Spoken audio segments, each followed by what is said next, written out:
All right, let's unpack this. We're doing a deep dive into the rarefied atmosphere of automotive luxury, but we need to reset all of your expectations. Completely. This is not about top speed, 0 to 60 times, or, lap records at the Nürburgring. Not at all. We're talking about cold, hard financial status, and the entire landscape has, it's fundamentally shifted. It really has. If you believe the most expensive car in the world is also the fastest, you are already way behind the curve. Right.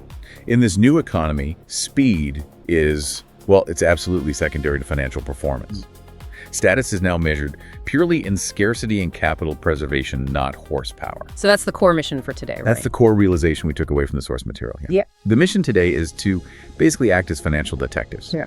We need to figure out the mathematical and psychological underpinning of why a vehicle, a machine with what is sometimes just pedestrian speed, right, can carry a price tag that exceeds an entire city block of real estate. And more critically, we need to trace where the smart money is flowing. Because it's not intuitive. Not at all. The movement is very counterintuitive. And this is where the shock hook lands. We have to start with the $25 million Rolls-Royce Droptail. Yeah. Let that number just sit with you for a moment. $25 million.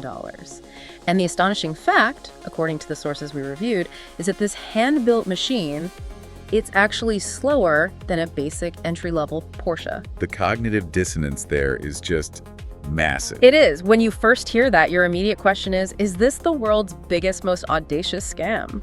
And that's an understandable reaction, but it's crucial to understand it is not a scam. It's sophisticated financial mathematics applied to industrial art. Okay, so break that down. That valuation, it isn't based on raw material cost or even engineering. It's based on scarcity and guaranteed exclusivity. So the buyers aren't really buying a car. Exactly. They are not acquiring a car in the traditional sense. They're acquiring what we're calling an impossible to acquire financial instrument. So exclusivity isn't just a marketing term anymore, it's a financial shield. Precisely. In the current economic climate, particularly as we look ahead in 2026, exclusivity is positioned as the primary hedge against inflation, against market volatility. Because it's so rare. If a product is so scarce, say limited to 4 units globally, its value is just fundamentally disconnected from the consumer price index or standard depreciation curves. I see. If everyone can acquire it, it's a commodity. If you're one of 4 people on the planet who can acquire it, it becomes an asset class. That makes perfect sense. The purchase isn't about driving, it's about insulating capital. That realization brings us to the core concept of this deep dive, which is the fragmentation of luxury. Status used to be so simple, you just had to have the fastest V12. Right, the fastest car won. But the market has shattered that. That old metric is irrelevant because performance is now cheap. Status is now defined purely by the power of choice. The sources map this out beautifully. They highlight that capital is no longer concentrated in one type of vehicle. The market has fractured into 3 distinct, highly valuable worlds that are currently colliding.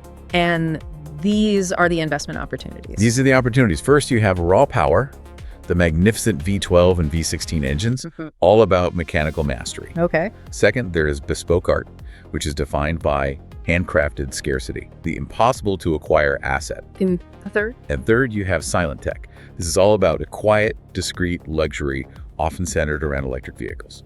Let's start with the loudest one then.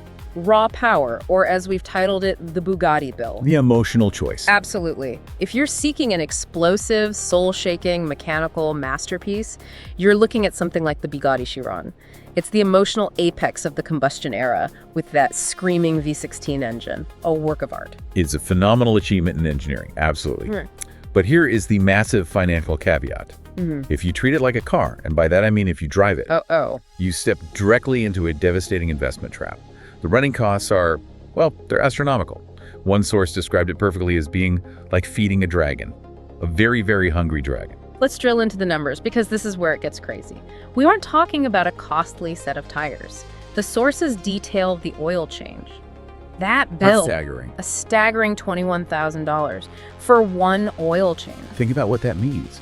That cost alone could buy a brand new car. When you drive a Bugatti Chiron, you are literally bleeding cash with every mile. Usage just instantly depreciates the asset. So if driving it is a total financial disaster, where's the investment appeal? Why buy one? Well, the investment twist completely redefines its purpose. If the car is instead kept as a bespoke artifact, So purely held, barely driven, climate controlled. Like a piece of art. Exactly. Hagerty reports a massive 20% year-over-year climb in value. It shifts from transportation to capital preservation. It's a Stradivarius with a jet engine. You don't play a Stradivarius in the street every day. And a big part of that is because the V16 itself is now a finite resource, right? Precisely. That V16 engine is an end-of-era artifact. No one is developing a new one for volume production. It's a closing chapter. As that era ends, these engines become irreplaceable, appreciating commodities for decades. That makes sense. Okay, now we need to pivot sharply from that fire-breathing V16 to what might be the most shocking sleeper asset that the smart money is targeting, the Toyota shock. Ah, yes. When you talk ultra-luxury, you don't typically see the Toyota badge pop up. Not at all. I have to admit, when I saw the Toyota Century mentioned in the same breath as the Rolls-Royce Cullinan, I had to double-check the source. It feels wrong. It feels like an affront. It's like watching a Seiko trying to compete with a Patek Philippe. The badge, historically, just does not support that price point.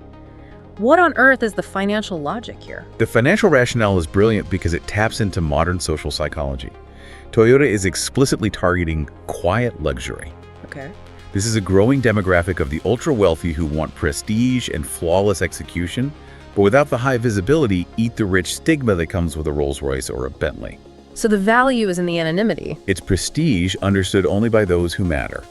The Century SUV offers bulletproof reliability with low-profile, subtle prestige.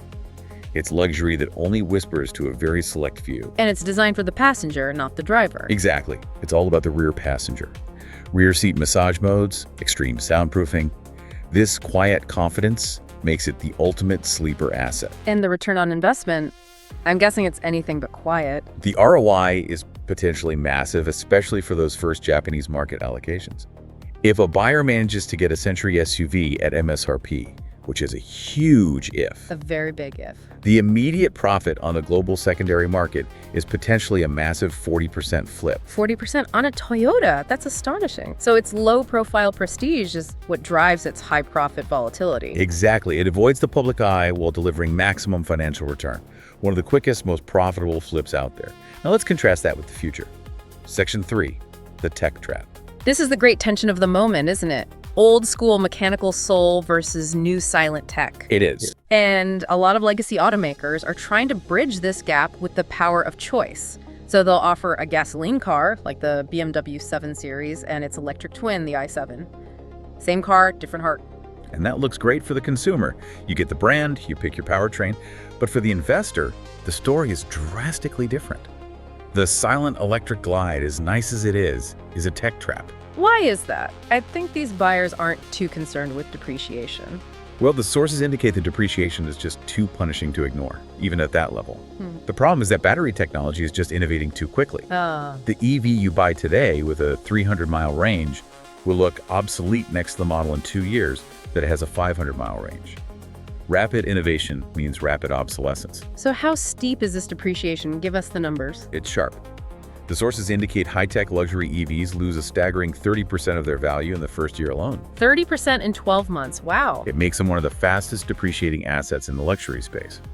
They behave more like consumer electronics than cars. That's brutal. So what's the better financial hedge? Just avoid electric if you want to keep your capital. If capital preservation is the primary goal, yes, absolutely.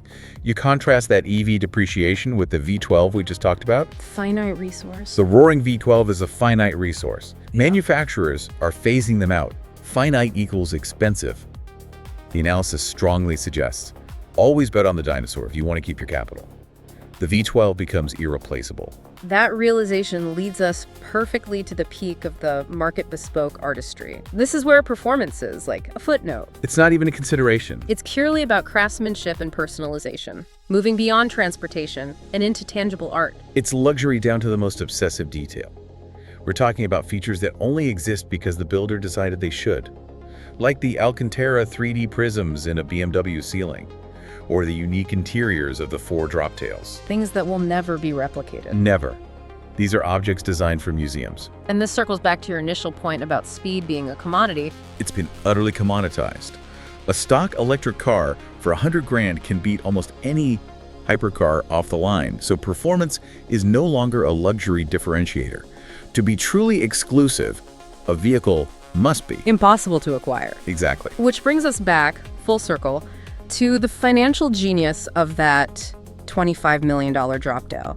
The value isn't in the parts. Precisely. Yeah. You are not paying $25 million for the leather or the assembly time. You're paying for the power of the no. The no. You are paying for the fact that Rolls-Royce has issued a firm and absolute refusal to everyone else in the world. They made only 4. The cost is the barrier to entry, ensuring the exclusivity of the financial instrument and guaranteeing its future value. It's the ultimate form of market manipulation, but it's completely transparent. It is. They sell scarcity, not speed. So if we synthesize all of this for the listener, what's the ultimate takeaway? You have raw power that appreciates if you don't use it, the silent sleeper for a massive short-term flip, and bespoke art that's purely about exclusivity. The core finding is that true luxury today is the ability to choose without sacrificing prestige, whether that choice is a V16, a silent EV, or an anonymous Toyota. But for capital preservation. For pure capital preservation, ensuring your asset doesn't just erode. The verdict from the sources is clear. You stick with the raw engine, the finite resource. That's the key advisory. The V12, the V16, that's the only thing that won't become a computational brick in 10 years when the next battery tech comes along. The finite nature of the engine is the asset. They are assets of history that can't be replicated. They're essentially guaranteed appreciating commodities in this space. And that raises our final provocative thought for you, the listener. We've talked about these volatile, high-risk, high-reward modern cars, but remember the broader context. The general market for collectible cars as an investment grew a staggering 185% over the last 10 years. Dramatically outperforming gold, even fine art. Exactly. That 185% figure shows the fundamental strength of these tangible assets. It does. So the question for you is, how do you balance that proven long-term stable growth of the classic car market with the volatile, sometimes massive short-term flipping profits we're seeing now? Is the Bugatti Chiron just the next classics car destined to join that 185% curve? Or is the flip market too high a risk for true capital preservation? It's a tension between stability and explosive potential that defines this whole market right now, something to chew on.